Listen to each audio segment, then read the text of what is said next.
sofrem de agonia mortal. Até os meus ossos sofrem de agonia mortal. Quando os meus adversários zombam de mim. Quando meus adversários zombam de mim. Perguntam-me o tempo todo: onde está o teu Deus? Pergunta-me o tempo todo: onde está o teu Deus? Versículo 11, por favor. Por que estás abatido, ó minha alma? E por que te perturbas dentro de mim? Espere em Deus, pois ainda o louvarei. Ele é a salvação da minha face e o meu Deus. Por que estás assim tão triste, ó minha alma? Por que estás assim tão triste, ó minha alma?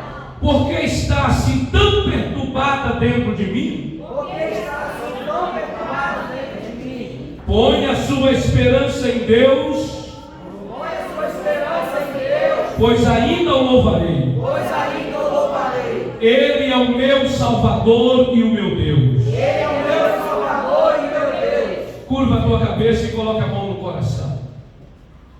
Diga comigo, querido Jesus, Querido Jesus, na tua casa, na tua presença, eu estou.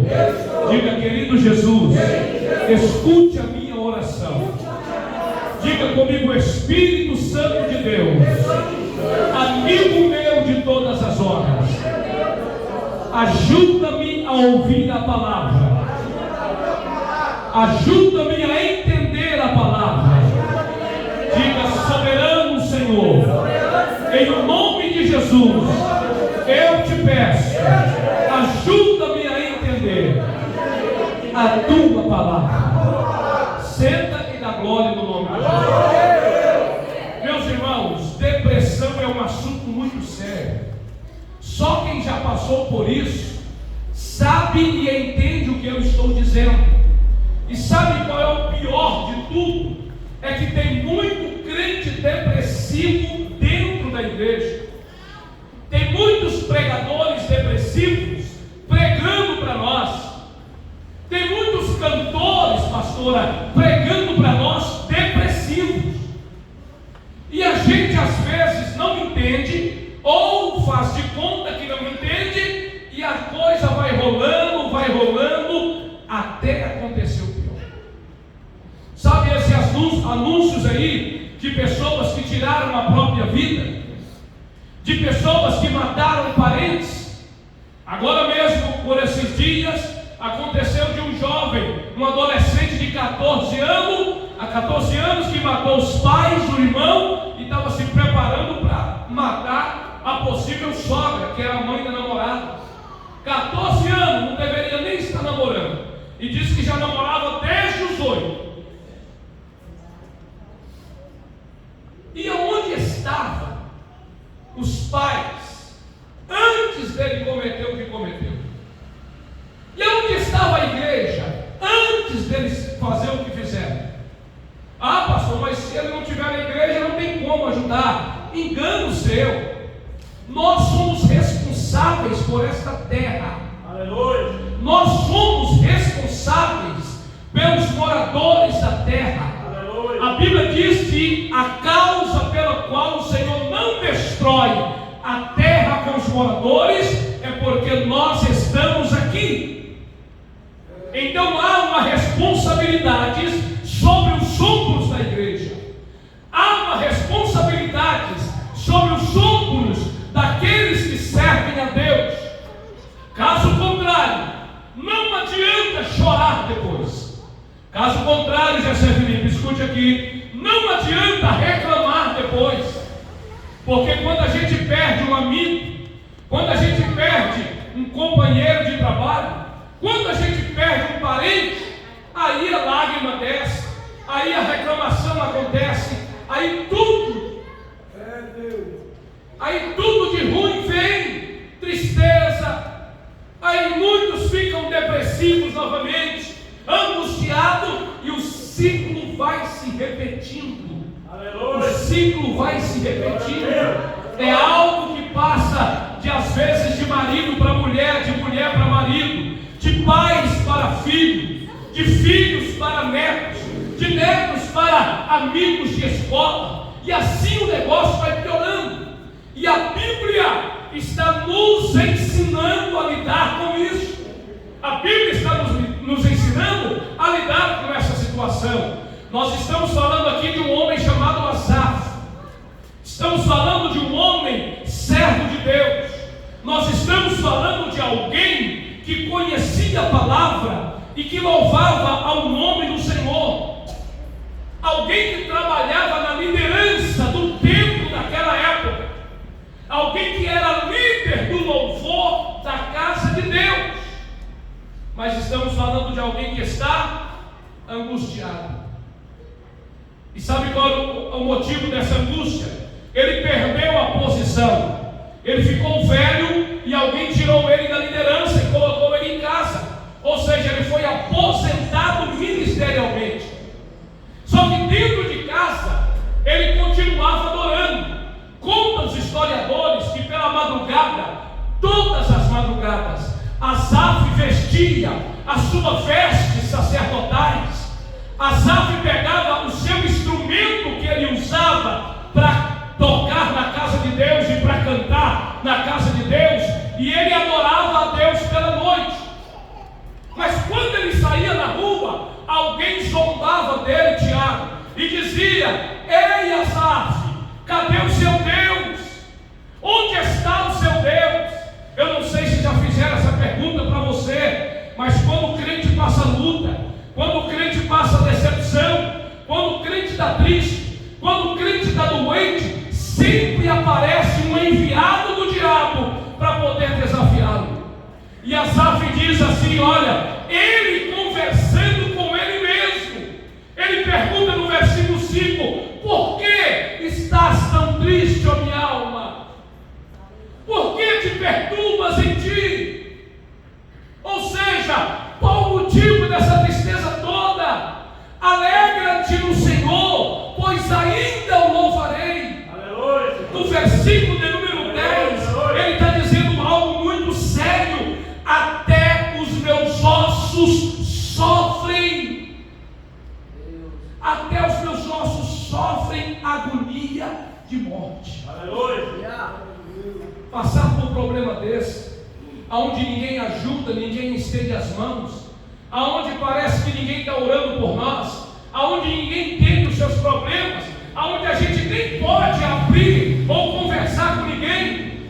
Lembra quando aquele cantor famoso, o Gessé Aguiar, caiu e abraçou o homossexualismo? Aí apareceu meio mundo de gente dizendo: a alma dele estava gritando, ele já cantava angustiado, estava aí para todo mundo ver e ninguém via. Mas por que só descobriram depois? Por que não descobriram na hora? Por que não chegaram mais perto? Por que não oraram mais? Por que não ajudaram mais? Asaf está dizendo: quando alguém pergunta onde está o meu Deus, a dor que eu sinto é dor de morte. E ele continua dizendo no versículo 11: por que estás assim tão triste, minha alma? Você já tentou conversar com você mesmo nas horas das dores, nas horas de dor, nas horas de dificuldade, nas horas de complicação? Tem hora que, se desse conta, a gente entrava dentro de nós mesmos, sentava por ali em algum lugar e tentava entender o motivo de tanto problema, tentava entender o motivo de tanta perseguição. Por que é que estão me caluniando tanto? Por que é que não me ajudam mais? Por que é que não estende a mão para mim? Estão vendo que eu estou sofrendo, mas não me ajudam.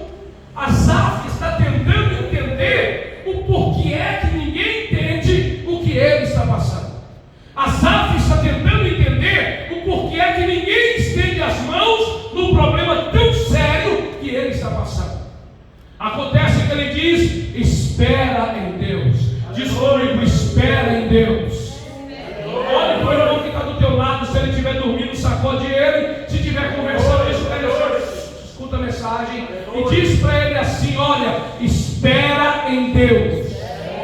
Diga mais forte: espera em Deus. Asaf esperou em Deus, adorando. Sabe qual é o segredo para vencer? É não deixar de fazer aquilo que você mais ama e aquilo que Deus te convocou para fazer. Um certo dia, quando Salomão termina de construir o templo, Davi.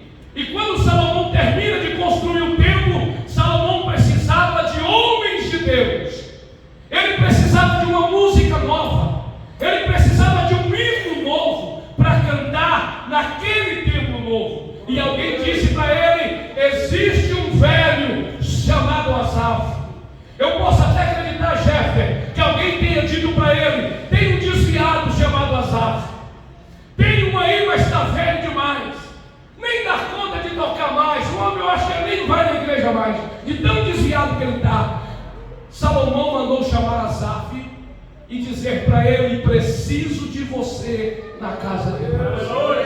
Deu uma missão para ele escrever o hino de inauguração do templo que Salomão construiu. Asaf é retornado ao seu lugar, volta a servir a Deus na casa do Senhor e continua adorando ao Deus da sua salvação. Sobre esse assunto eu quero falar contigo nessa noite. Eu preciso muito da sua atenção. Vamos lá, Noé, me ajuda em nome de Jesus Cristo. Olha só, depressão não surge, ela ganha espaço. Olha para o teu irmão, pergunte se ele já sabia disso. Diga para ele: se depressão não surge do nada, ela vai ganhando espaço. Agora, como que ela ganha espaço? Acontecimentos na nossa vida que a gente vai colocando de lado. Ah, foi traído, tem problema não, a oração sara. Ah, foi decepcionado, tem problema não, o jejum liberta. Ah, ele foi enganado, tem problema não, ele é crente, ele é firme, ele é tocha pura. A gente vai deixando de lado os resquícios, os problemas. Lembra da mulher do fluxo de sangue que perdeu dentro de casa o diadema ou a dracma dela? Sabe por quê? A casa estava cheia de sujeiras, cheia de problemas mal resolvidos, cheia de dores que não foram saradas, cheia de doenças que não foram curadas. E quando tudo aquilo explode, ninguém mais segura.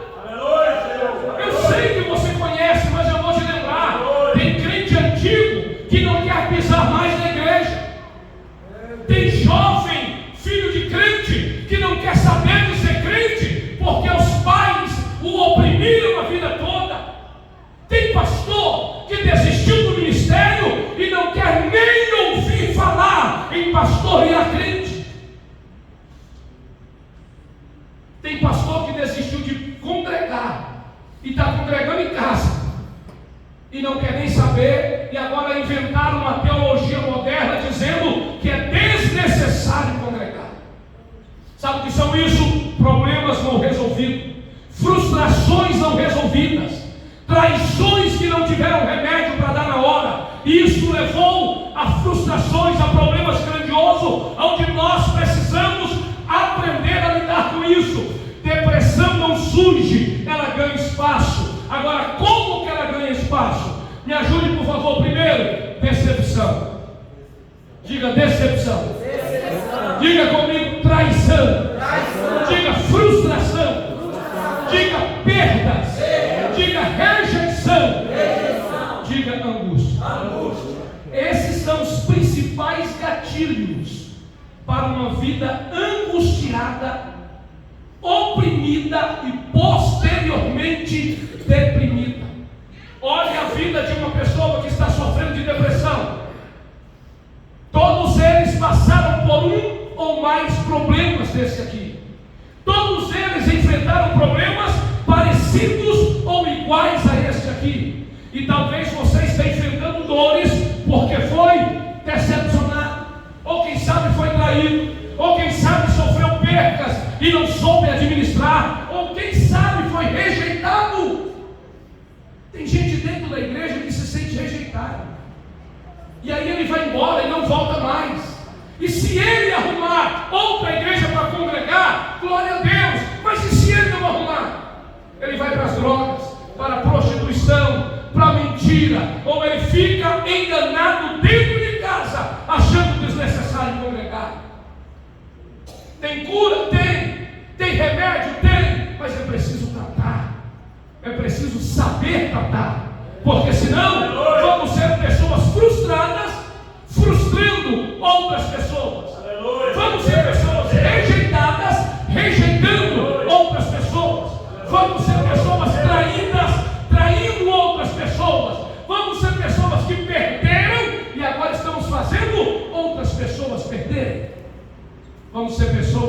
angustiadas, provocando angústias em outros corações e em outras almas. Precisamos tratar. Vamos lá, Érica.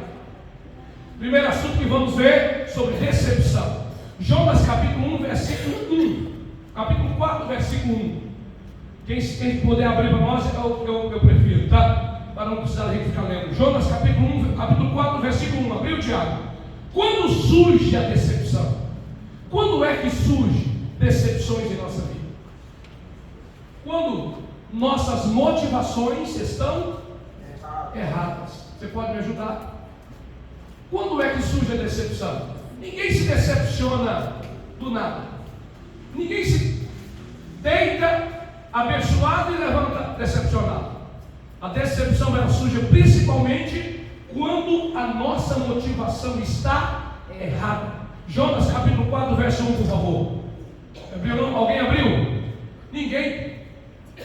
Não acredito. Glória a Deus, vergonha. Jonas capítulo 1, versículo 4. Diz a palavra bem assim, ó, escute. Para você entender o que é que eu estou dizendo aqui. Para você saber o que é que nós estamos falando. Jonas capítulo 1, verso 4. Jonas, porém, ficou profundamente descontente com isso e enfureceu-se. Agora, sabe o que aconteceu? Jonas fugiu da presença de Deus. Deus chamou para pregar em Nínive. Ele falou: estou indo, deixa comigo. E daqui a pouco ele se arrependeu de falar ok e sumiu. Foi para Tarsis. Deus faz ele ser jogado na praia ou perto de Nínive. Ele foi para Nínive para poder pregar. Agora, nossas motivações são. Sabe o que é que motivava Jonas? Jonas não queria ninguém convertido em Nínive. Jonas queria o povo morto. Quem está aqui, diga amém. Amém. Sabe quando é que nós somos motivados por coisas erradas? Quer ficar rico para mostrar para os amigos anteriores que eu não sou miserável igual eles. Quer pregar para mostrar para todo mundo que ele é usado por Deus. Quer tocar para mostrar para fulano e tal que ele também pode tocar. Ah, eu vou ser cantor porque um dia disseram que eu não podia cantar e agora eu vou ser cantor só para provar que eu também canto. Motivações erradas. Ah, eu quero crescer na vida para mostrar para o meu pai, para o meu tio, para a minha mãe que eu não vou seguir a miséria da família. Jonas estava motivado a pregar, não por obediência, não para ver Deus libertar. A motivação de Jonas era: vou pregar logo para esse povo, só para ver se Deus mata eles. Porque ele não acreditava que Nínive um dia se converteria a Deus. Como estão as suas motivações? Por que é que você é líder na empresa que você trabalha? Por que é que você ainda é obreiro na casa do Senhor? Por que é que você ainda se deixa chamar de pastor ou de pastora? Por que é que você gosta ou empunha um instrumento na casa de Deus? Ou você pega esse microfone? Já viu aquelas pessoas que quando pega o microfone, ele pensa que é uma boca de lobo que derrama um monte de lixo lá, xinga todo mundo, esculacha todo mundo, ele derrama as misérias, as dores, as falências, tudo no microfone e fere um monte de gente.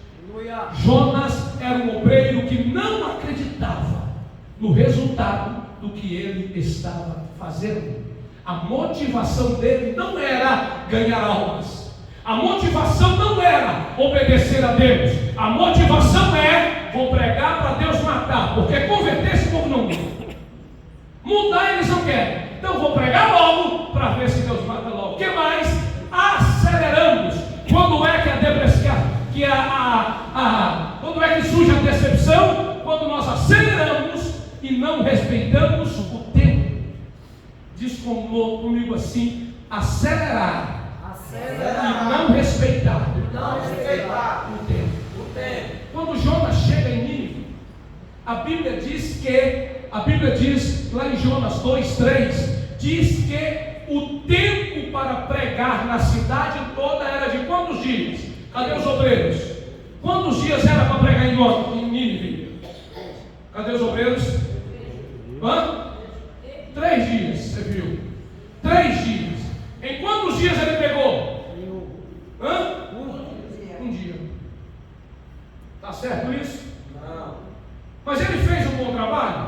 Fez, porque o povo se converteu, mas ele não respeitou o tempo. Ele se doou demais, ele se desgastou demais, ele foi muito motivado pelas motivações erradas, ele se entregou além do que ele deveria entregar. E quando nós entregamos além do que devemos entregar, as coisas vão gerar problemas.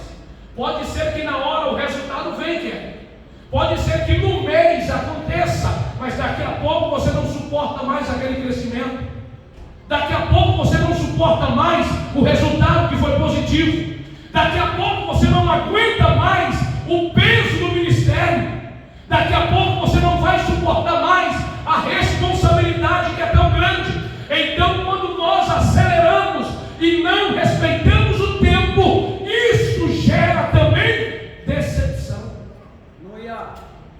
porque o resultado não vai ser o que nós esperamos, o resultado não vai ser aquilo que nos motivava, o resultado não vai ser aquilo que nós precisávamos.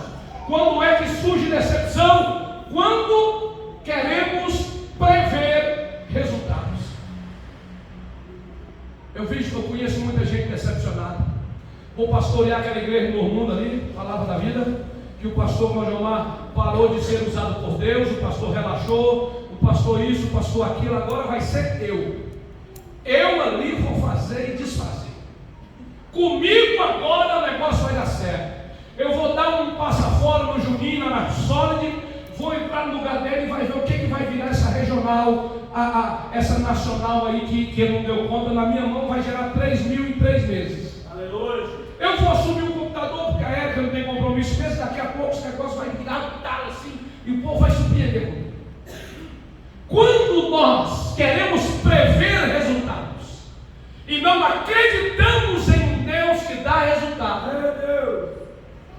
aí vem frustrações, aí vem decepções. Sabe por quê?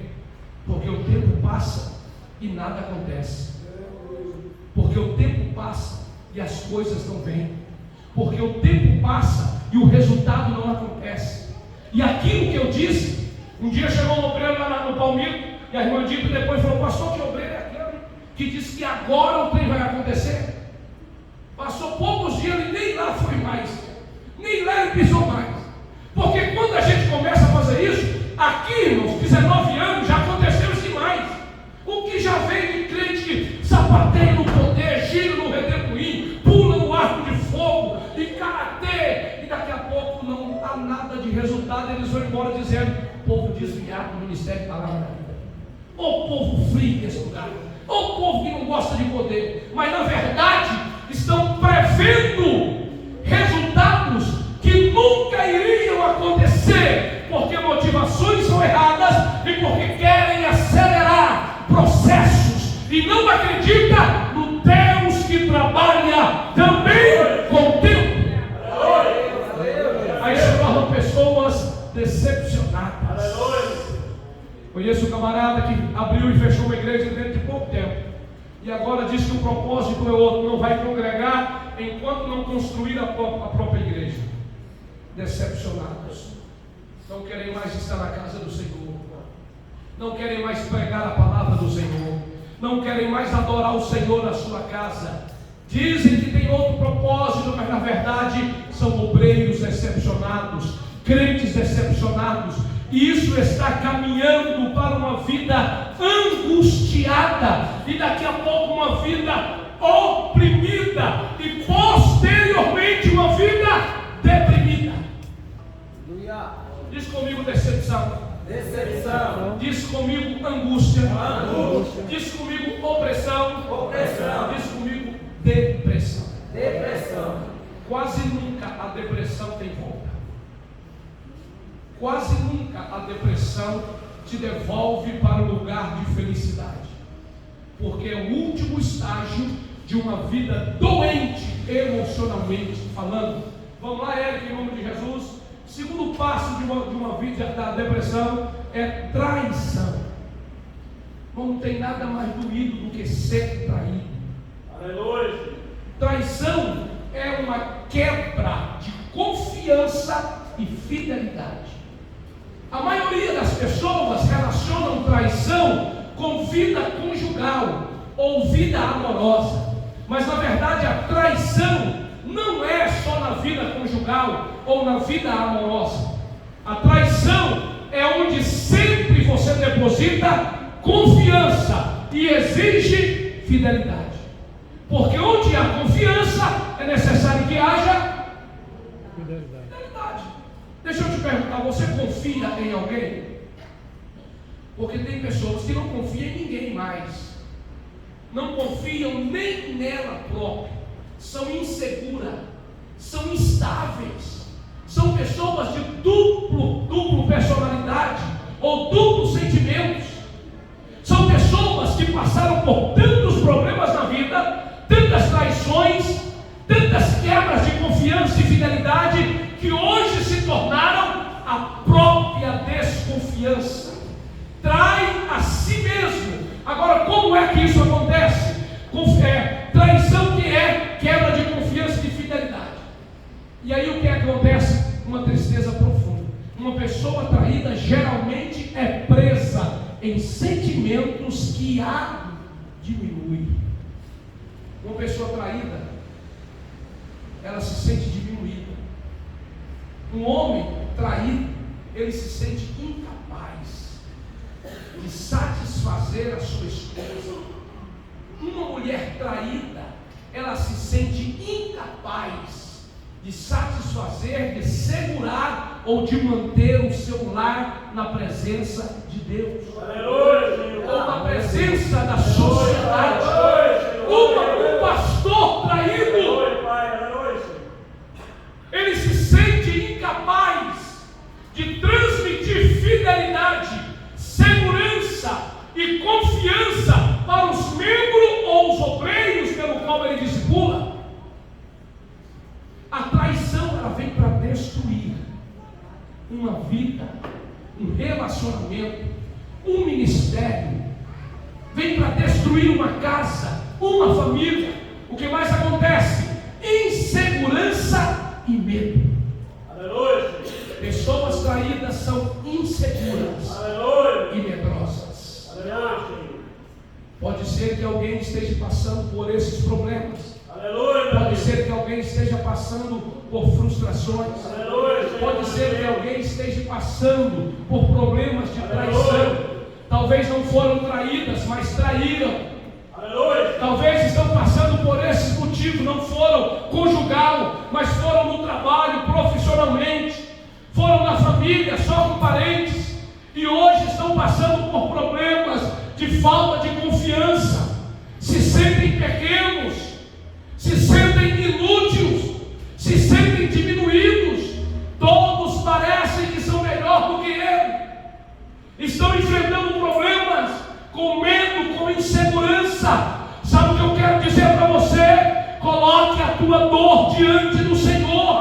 Coloque a tua dificuldade no Senhor e faça como o salmista. Espera em Deus, confia em Deus. Tem remédio, tem solução. Agora é necessário tomar a dose correta para que nós possamos vencer. Vamos lá, Érico, o tempo é curto. O que mais acontece para nos levar à depressão ou à angústia?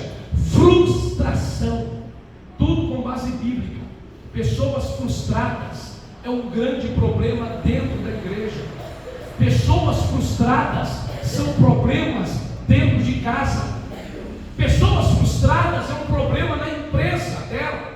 Pessoas frustradas é um problema no ministério. O que é frustração? Sentimento de não ter conseguido ou atingido resultados de satisfação. Aleluia! Eu não consigo, não vou conseguir mais. Até hoje não deu certo, não vai dar certo mais. Está demorando demais, porque eu conheço alguém que deu conta em 3 meses, eu já estou com 3 anos e até hoje não deu certo. Não vai dar certo, porque todo mundo fala que dá certo no primeiro mês, e eu já estou no 5º mês, até hoje não pegou.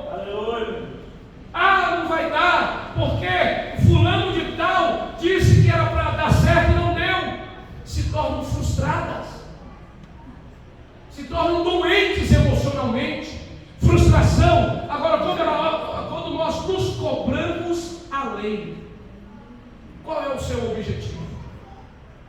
Qual é a sua meta?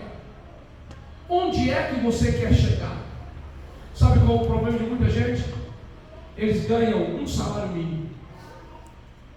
E eles ouviram uma mensagem de um coach fulano de tal, das pernas finas da Mangabeira. E esse coach diz para ele que o crescimento vai acontecer de um jeito ou de outro, na igreja ou em qualquer lugar. Aí ele coloca uma meta, 3 meses que ele ganhar 10 salários. Só que ele não tem preparação, não tem formação, ele não tem instrução, ele não tem educação profissional, ele não tem ética. Chega no final de 3 meses, nada deu certo, está ganhando um salário e às vezes foi até mandado embora, nem aquele salário ele ganha mais.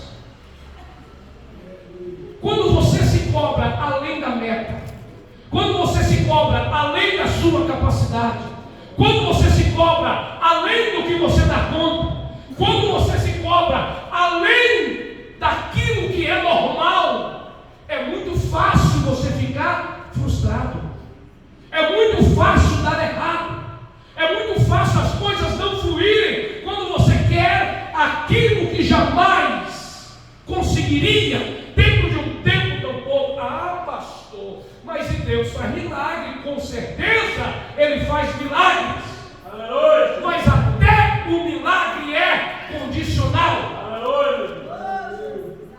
Ouvi o pastor pregando uma vez que tem gente que ora a vida toda pedindo um carro, diz assim: Deus me dá um carro, Deus manda o carro, mas nunca trabalha, nunca guarda dinheiro, nunca resolve problemas financeiros, nunca tirou uma carteira, nunca aprendeu a dirigir. Aí o pastor diz: daqui a pouco o carro cai do céu na cabeça dele e ainda mata, porque não se preparou para o milagre, não se preparou para o crescimento, não se preparou para aquilo que ele projetou. Quando você se cobra além do seu limite, é muito fácil que você fique frustrado. É preciso organizar projeções e organogramas. Quero chegar aonde? Quer chegar aonde, Kevin? Fala bem alto para todo mundo escutar aí. Quer chegar aonde? Pensou ainda não? Kevin, não acredito que você está nessa ainda, não sabe nem onde é que vai. Dizem que quem não sabe aonde vai, qualquer lugar está bom para ele. Quer chegar aonde? Onde você quer chegar, gente? Nacional. Olha o caminho aqui, ó. É preciso se organizar.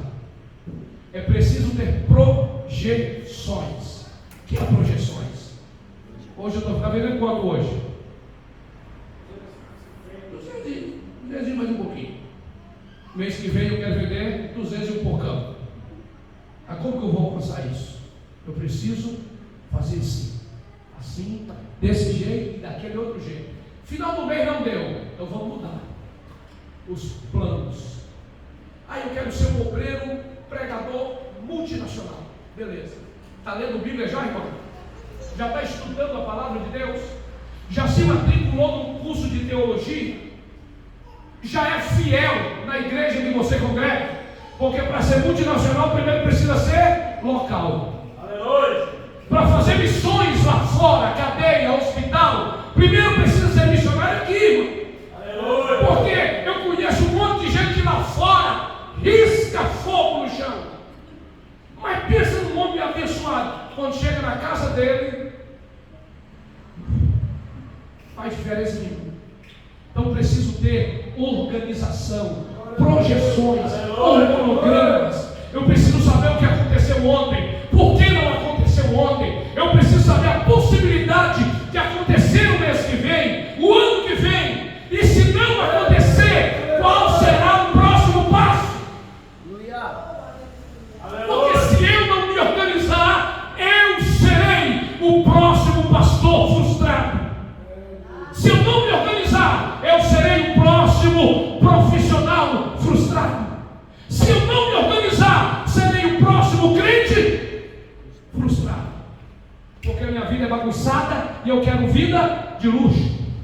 Minha vida é desorganizada, mas eu quero o que os organizados têm. Minha vida não tem projeção, mas eu quero os que projetaram têm. Frustração é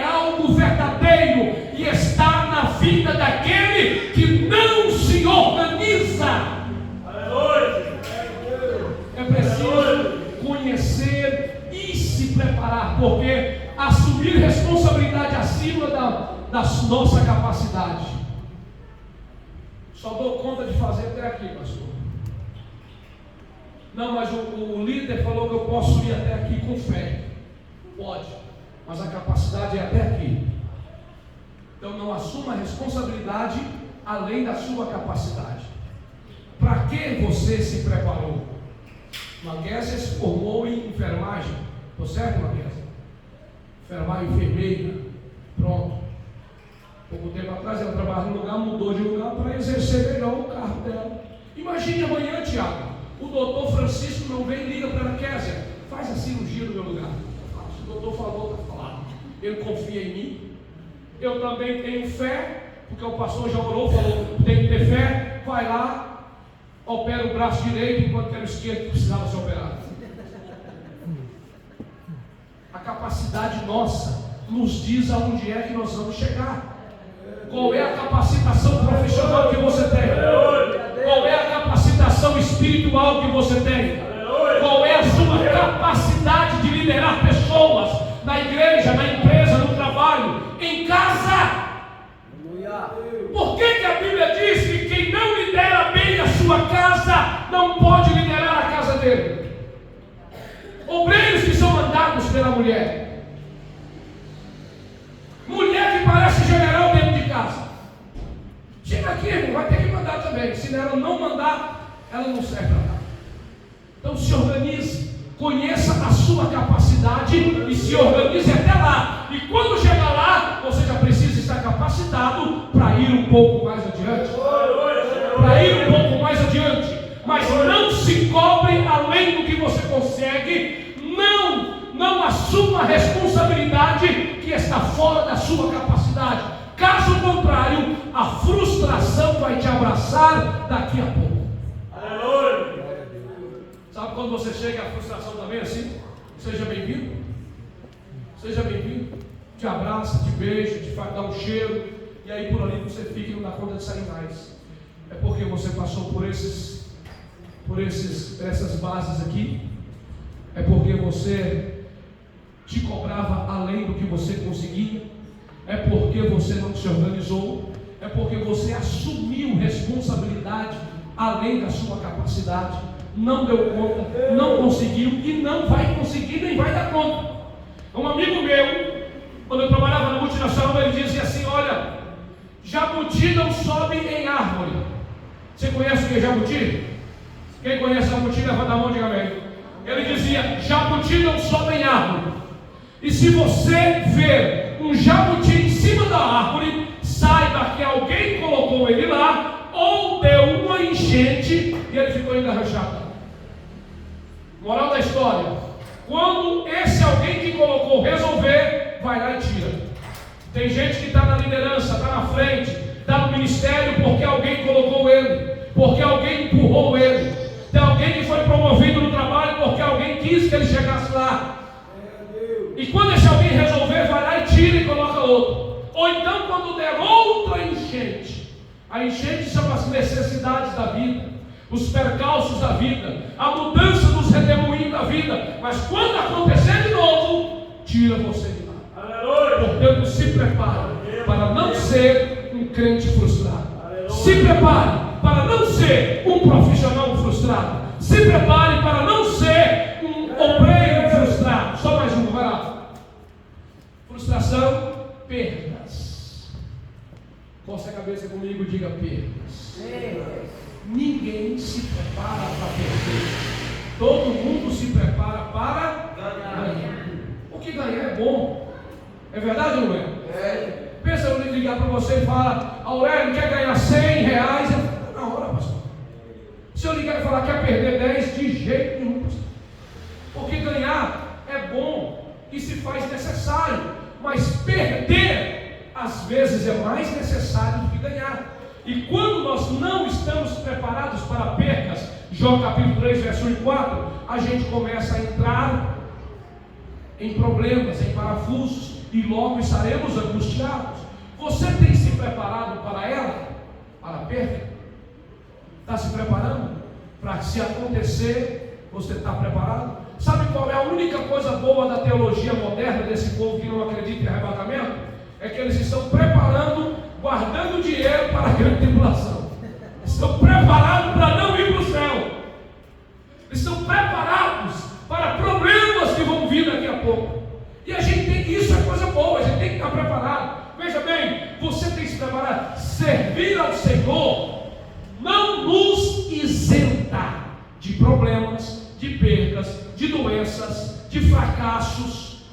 Servir ao Senhor nos garante um céu, mas não nos isenta de problemas. 1 Samuel 30 e versículo 3: Davi volta da batalha e encontra tudo em ruínas. Siclag, que era a cidade dele, estava destruída, os portões queimados, as casas destruídas, a esposa sequestrada, os filhos sequestrados, não tinha nada. Diz a Bíblia que ele chorou até perder as forças, mas daqui a pouco ele se renova. Não sei que está quase na hora. Daqui a pouco ele se renova no Senhor. Diz comigo assim: pode até ser que eu perca alguma coisa, mas eu vou me renovar no Senhor. Ele renova a sua força, o seu ânimo, para não continuar em perdas. Precisamos aceitar as perdas para não perder o mais importante. Quem não está pronto para perder alguma coisa aqui, vai perder o que é mais importante lá. Porque tem pessoas que perderam e mataram por isso. Tem pessoas que perderam e estão fazendo outras pessoas perderem por isso. Tem pessoas que perderam e desistiram por isso. Tem pessoas que perderam e tiraram a vida por isso. Lembra? Ali naquele prédio, eu estava conversando com a gente, naquele prédio bonito e grande, em frente ali onde é a Oi hoje, na BR-53, ali antigamente chamavam Produtos Paulistas, ou PP. Os raízes sabem o que eu estou dizendo. Os Nutelinha não vai saber. Lá naquele lugar, um dos homens mais ricos de Goiânia pulou lá de cima e tirou a própria vida, por causa de perdas, traições, frustrações, decepções. Tem muita gente perdendo o mais importante, porque não souberam lidar com as perdas da vida. Jó capítulo 1, verso 22, já não procura culpados. Jó não colocou a culpa em Deus. Jó não procurou culpados porque ele tinha perdido dinheiro, perdido filho, perdido fazenda, perdido servos. Jó perdeu tudo. Qual a única coisa que ele não perde? Quem sabe dizer? Antes da fé, a única que ele não perdeu, a esposa. Abençoada a esposa, né? A única coisa que ele não perde, que era a mulher, chegou nele e falou assim: seu desviado, seu tranqueira, amaldiçoa logo esse Deus e morre de uma vez. A única coisa que sobrou. Só que Jó estava preparado para aquilo. Jó não baseava a sua vida no que ele tinha. Jó não baseava a sua vida nos seus ganhos. Jó não baseava a sua vida nos seus lucros. Jó não colocou a culpa em Deus como fez Noemi. Jó não colocou a culpa no obreiro, no louvor, na palavra, nem tampouco no ministério. Jó, ele disse: nu saí do ventre da minha mãe. Aleluia, Senhor. Quando eu vim de lá, não tinha carro, não tinha casa, eu não tinha nem cabelo. Hoje em dia não vai falar isso, mas não me nasce o cabelo já. Quando eu vim de lá, não tinha dinheiro no banco. Para que eu vou chorar isso hoje? Se eu sair nu de lá, eu volto nu para lá. Aleluia. Aí depois ele disse: eu sei que o meu Redentor vive. Sabe por que muitas pessoas perderam e nunca mais voltaram a ganhar? Porque procuraram Deus como culpado pelas suas perdas. Procurou a esposa como culpada pelas suas perdas. Procurou filhos drogados como culpado pelas suas perdas. Disseram que os pastores ladrão foi culpado pelas suas perdas, enquanto que na verdade tem perca que é para nos preparar para altos ganhos que Deus tem preparado para nós. Fica de pé, por favor. Dá um beliscão na costela desse irmão que não ouviu a mensagem, para ficar roxo. E depois no culto você me mostra o rosto da costela dele. Diga para ele assim: você está preparado Está preparado para as percas que podem vir. Diga para ele, porque se você não estiver preparado, você pode perder os altos ganhos que Deus tem para você. Próximo domingo eu quero continuar essa palavra.